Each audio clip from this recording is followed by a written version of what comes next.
नमस्कार, स्वागत है आप सभी का। आप देख रहे हैं एनएमएफ न्यूज, आपके साथ मैं हूं नमता चौधरी।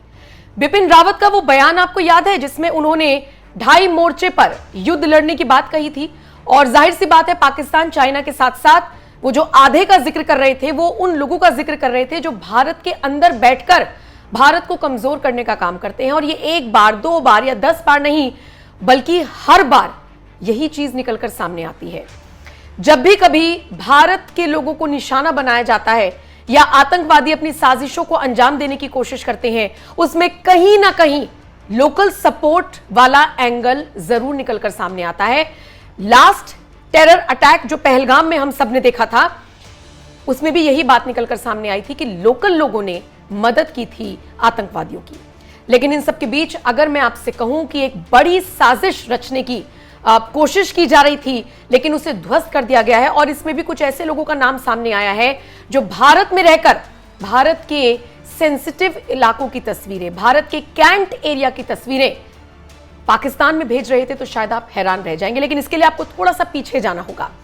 याद कीजिए, जिस वक्त बांद्रा रेलवे स्टेशन के पास बड़े स्तर पर अतिक्रमण हटाओ अभियान चलाया गया, जिस तरीके से अवैध कब्जों को तोड़ा गया, उस वक्त पुलिस पर पत्थरबाजी हुई थी। याद कीजिए पुलिस अधिकारियों को कैसे निशाना बनाया गया था। क्या आप जानते हैं क्या बड़ा खुलासा हुआ है इसमें?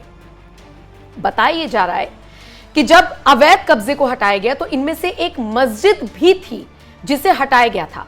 मतलब पहले ये लोग सरकारी जमीन पर छोटी सी मजार बना देंगे, फिर उसे दरगाह का नाम दे देंगे, और उसके बाद जब सरकार कभी जागेगी और उस पर अतिक्रमण हटाएगी तो फिर पुलिस अधिकारियों पर ही पत्थरबाजी की जाएगी, वो भी एक पूरे पैटर्न के साथ। बताया जा रहा है, जो इस वक्त की बड़ी खबर मिल रही है वो ये कि पाकिस्तान से रची गई थी मुंबई में हमले की साजिश। बांद्रा में मस्जिद ढाए जाने को लेकर गुस्सा था। यहां पर बैठे कट्टरपंथियों ने कुछ इमेजेस पाकिस्तान को भेजी और उसके बाद आईएसआई ने अपने मंसूबों को अंजाम देने की कोशिश की। यानी कि मजहब के नाम पर, इस्लाम के नाम पर कैसे टेररिज्म फैलाने की कोशिश पाकिस्तान भारत में कर रहा है, इसका अंदाजा आप लगा सकते हैं। दिल्ली पुलिस ने भंडाफोड़ किया इस बात का कि पाकिस्तान समर्थित आईएसआई आतंकी मॉड्यूल के सदस्यों को लेकर बड़े बड़े खुलासे हो रही हैं।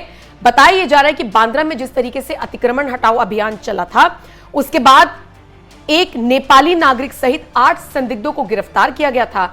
और उन्होंने ही ये बड़े खुलासे किए हैं कि चूंकि एक मस्जिद भी ढाई गई थी, इसीलिए पुलिस अधिकारियों पर हमला किया गया। और इसी के साथ आपको यह भी बता दें कि इसके सारे वीडियोस और सारे फोटोज पाकिस्तान में अपने आकाओं को यहां के कुछ कट्टरपंथी और जिहादी और देशद्रोही बैठकर भेज रहे थे, और वहां से रची जा रही थी मुंबई में बड़ी साजिश की प्लानिंग।